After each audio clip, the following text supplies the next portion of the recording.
ஹே everyone, இன்னைக்கு டே 2 of my 100 day challenge. நான் இந்த 100 டே சேலஞ்ச் எடுத்ததுக்கான ஒரு மெயின் ரீசன் என்ன அப்படின்னா, நான் கன்சிஸ்டண்ட்டாக இன்ஸ்டாகிராம் அண்ட் யூடியூப்பில் போஸ்ட் பண்ணணும். ப்ளஸ் என்னோட டு டூ லிஸ்ட் ஆஃப் 2025 நான் என்னென்னலாம் முடிக்கலையோ அது எல்லாத்தையுமே இந்த லாஸ்ட் 100 டேஸ் ஆஃப் 2025ல முடிச்சாகணும் அப்படின்றதுக்காக தான். ஸோ டே 1 வந்து புதினா செடியை ரீக்ரோ பண்ணணும் அப்படின்னு ஒரு சேலஞ்சாக எடுத்திருக்கேன். ஸோ டே 2 அன்னைக்கு ஒரு நியூ ரெசிபி ட்ரை பண்ணுறேன். இது ஒரு இன்ஸ்டாகிராம் ரெசிபி தான். ஆனால் பொங்கல்னா நான் சின்ன வயசில் பொங்கல் செய்கிறாங்கன்னா வந்து ஒரு 10 தெருக்கு ஓடி தள்ளி போயிடுவேன். ஆனால் இந்த பொங்கலை வந்து நல்லா வழித்து சாப்பிட்டுட்டு இருந்தேன்.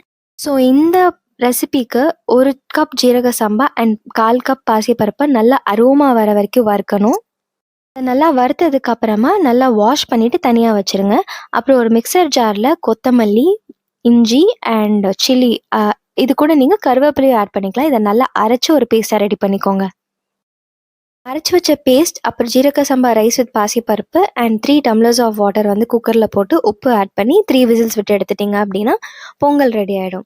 அண்ட் ஆஸ் யூஷுவல் நீங்கள் எப்படி பொங்கலுக்கு தாளிப்பு ரெடி பண்ணுவீங்களோ, நெய்யில் முந்திரி, மிளகு, ஜீரகம் எல்லாமே போட்டுட்டு நல்லா தாளிச்சிட்டு அப்புறம் அடுப்பு ஆஃப் பண்ணிவிட்டு பெருங்காயம் ஆட் பண்ணிவிட்டு தென் அதை ரெண்டுத்தையுமே வந்து பொங்கலில் நல்லா போட்டு மேஷ் பண்ணிட்டீங்க அப்படின்னா உங்களுக்கு மல்லி பொங்கல் ரெடி ஆயிடுச்சு.